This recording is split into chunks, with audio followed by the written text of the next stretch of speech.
यद्यपि मायापुर धाम से हम लोग कनेक्टेड है और भगवान चैतन्य महाप्रभु बहुत ही उदार है, इसीलिए हमें क्षमा करेंगे, लेकिन वृंदावन में जाएंगे कुछ अपराध हुआ ना, अगले जीवन में बंदर बनना पड़ेगा, सुअर बनना पड़ेगा, कुत्ता बनना पड़ेगा, क्योंकि वहाँ पे क्षमा नहीं मिलता।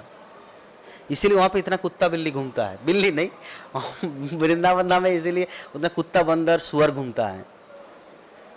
क्योंकि जब जगन्नाथ दास बाबा जी महाराज वृंदावन धाम गए तो वृंदावन धाम में जाके देखा, अरे कृष्ण क्या गलती किया भाई, थोड़ा सा माखन ही तो चोरी किया, कान पकड़ लिया जसोदा माँ। और यहाँ देखिए हमारी सची माता को कि महाप्रभु क्या क्या नहीं की, लेकिन सची माता ठीक है बाबा करो, बाबा तुम ही करो, जा पार्छो करो। सची माता कितने प्रिय है, मतलब ये तो अच्छा है। तो जगन्नाथ दास बाबा जी महाराज क्या किए, वृंदावन धाम छोड़ के मायापुर आ गए। कौन जगन्नाथ दास बाबा जी महाराज, समझ गए आप लोग, जो गुरु परंपरा में है जगन्नाथ दास बाबा जी महाराज, सौरभ गोस्वामी के लेफ्ट साइड में। तो ऐसा ही भक्ति विनोद ठाकुर, उन्होंने बहुत प्रयास किया था कि यार महाप्रभु का जो मिशन है, उनको पहले लगता था कि ये आउल बाउल नेड़ा नेड़ी करता भाजा ये सब जो बहुत सारे हैं ना, जो मल मांगते पूरे शरीर में, अपसंप्रदाय मल बिष्टा जो है वो पूरे शरीर में मांगते थे, और वो एक संप्रदाय है, वो भी चैतन्य नाम से ही है। तो भक्ति विनोद ठाकुर को लगता था कि ये चैतन्य महाप्रभु का जो मोमेंट है वो like a that type of sentiment. लेकिन बाद में जब चैतन्य चरितामृत पढ़ा तब फिलोसॉफी समझ में आया, अरे जगत में जो जैसा प्रचार है वैसा नहीं है, महाप्रभु का मोमेंट तो अलग है। तब भक्ति विनोद ठाकुर ने एक पुस्तक लिखा, टीचिंग ऑफ लॉर्ड चैतन्य, जो कनाडा वो पुस्तक को भेजा गया था। उसके बाद जैव धर्म लिखा, और ऐसे करते करते भक्ति विनोद ठाकुर ने मूवमेंट चालू किया। और भक्ति विनोद ठाकुर की कृपा से ये हम लोग गौड़ीय संप्रदाय को देख पा रहे हैं, अन्यथा गौड़ीय संप्रदाय पूरी तरह लुप्त हो जाएगा। गौड़ीय संप्रदाय के करता ही ये भक्ति विनोद ठाकुर, पहले सब तो बाबा जी थे, गौरकिशोर दास बाबा जी महाराज बोलिए, जगन्नाथ दास बाबा जी महाराज, उससे पहले स्ट्रॉन्ग था, जैसे श्रीनिवास आचार्य, नरोत्तम दास ठाकुर, फिर श्यामानंद पंडित, वो लोग स्ट्रॉन्ग था, अच्छा फिलोसॉफी था। लेकिन बीच में क्या है ना, पूरा गैप हो गया था, और बीच में गैप होने के कारण जब भक्ति विनोद ठाकुर आया, चैतन्य चरितामृत पढ़ा, उसके बाद उन्होंने सोचा कि मुझे पुनः उसको रिवाइव करना है। लेकिन बीच में उनको एक बार ऐसा फीलिंग आया था कि चलो वृंदावन जाके भजन करते हैं, और जाने का पूरा बैग में सब पैकिंग भी कर लिया था, ट्रेन से वृंदावन जाने वाले थे।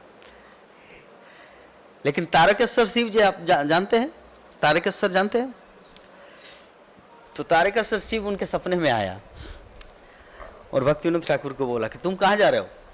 बोले कि वृंदावन। किस लिए? भजन करने।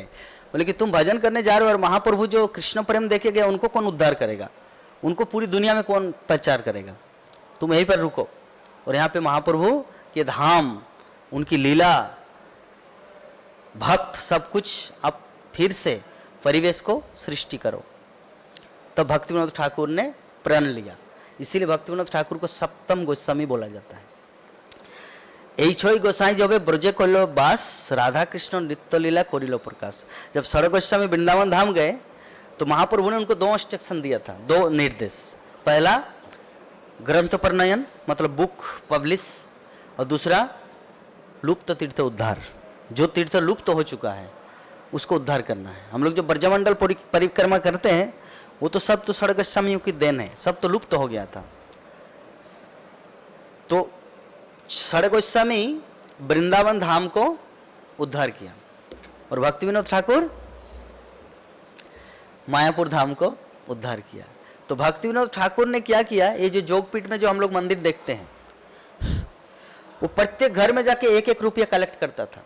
वो मैजिस्ट्रेट था उस समय, चाहते तो खुद मंदिर का निर्माण कर सकते थे, लेकिन भक्ति विनोद ठाकुर ने सोचा अगर मैं खुद अपने पैसा से अगर निर्माण करूं तो मेरा आने वाला जो जनरेशन वो कभी क्लेम करेगा कि मेरा नाना जी ने बनाया था, ये मेरा दादाजी ने बनाया था, मेरा परदादा ने बनाया था ये मंदिर, जोगपीठ का मंदिर, चैतन्य महाप्रभु का जन्म स्थान। इसीलिए उन्होंने क्या किया, भीख मांगने की तरह प्रत्येक घर में जाके 1-1 रुपया कलेक्ट किया, या किसी के घर में अगर पैसा नहीं तो चावल लिया और उसको बेचा, और ऐसे करके ये निर्माण किया गया जोगपीठ का, ये जो मंदिर हम लोग देखते हैं भक्ति विनोद ठाकुर ने।